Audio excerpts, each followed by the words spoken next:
It was always my vision to create a community of people that loved and cared for each other. Because I think there are too few places in our world, and certainly in our country, where people are acknowledged and understood, where people are listened to, where they are loved. CSL is a place where I just feel loved and supported unconditionally. I feel like I'm with my people. When you go into the real world, you don't find that, and I just love the connection. I love that I can come in here and I can be me, and that we hug, and there's just love, and it's just wonderful. We're all here in the same state of mind.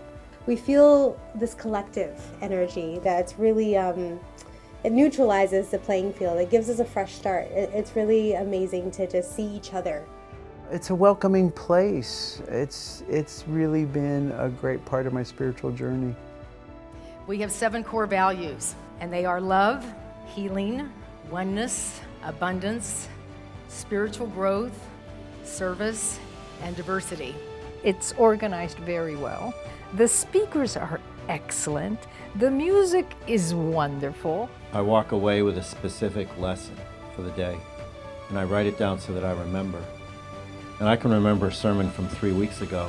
I love the way they embrace all the religions. And that's because we know there's no wrong way you could ever possibly worship, whether you're lighting a candle, chanting a mantra, or offering a prayer.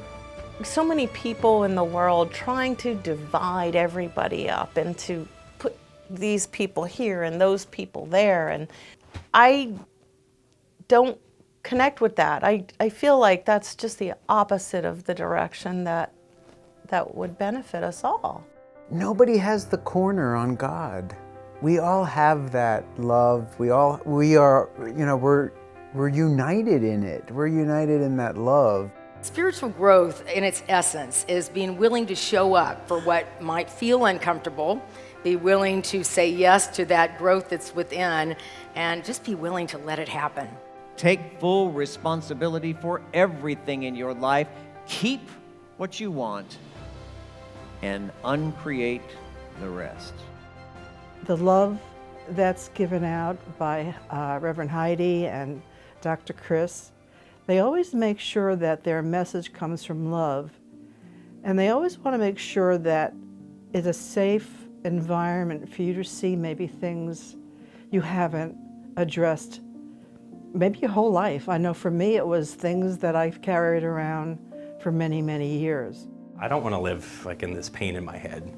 So either you provide me with an alternative to living this way, or I do want to die because I can't live in this pain in my head. The one thing I always held on to was the light that I knew that was inside of me somewhere. I just didn't know how to tap into it. So I was convinced there was a way that I could get out of this mindset, and it was by cleaning out my life. It was physically, spiritually, mentally, and emotionally cleaning it. And let me see if I can go down that route before we do the medication. So the next day, I walked into CSL, I walked into Heidi's Empower Hour. And one of the things they teach here at CSL is when the light comes on, the darkness goes away. It's immediate. So I discovered my light, and a couple services into being here, I just noticed that glowing brighter and brighter. And one of the things Heidi asked us at one of the services at one of her Empower Hours was, do you commit to being happy no matter what is happening in your life?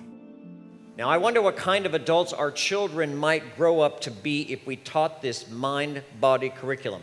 If we began to separate their spirit from the body it occupies and the mind it uses to create. I wonder what powerful women might be in the world and self-confident men walking around out there.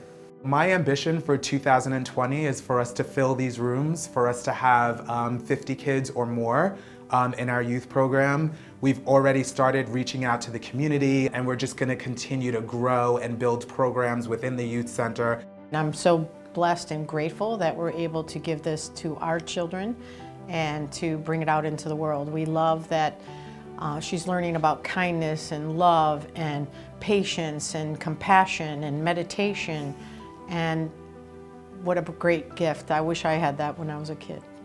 I think the boys, as they grow older, growing in this community will benefit them tremendously. It's really important for us to instill a sense of spirituality and mindfulness. Very valuable.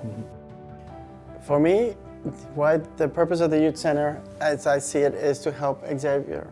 It's very pleasant, and I thank you all for respecting the church. All kids should be known that they're loved and they're good enough. I wish I did have a place like this when I was a kid, because life is tough, and when you're surrounded by people that love and support you, it's so much easier. But I cannot pass up this opportunity to tell you something I never heard when I was growing up. So I want you to hear it from me today, in front of God and everybody. I love you. I'm proud of you. Happy Veterans Day.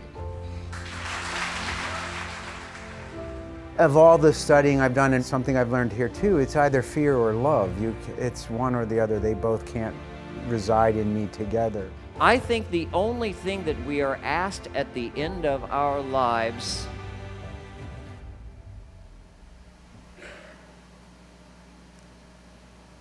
is, why didn't you love more?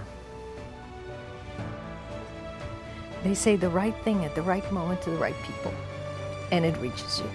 You leave with a specific life message, something that you can apply to your daily life. It's like therapy for me. It just lifts me up and it makes me feel so much lighter, so much more loving.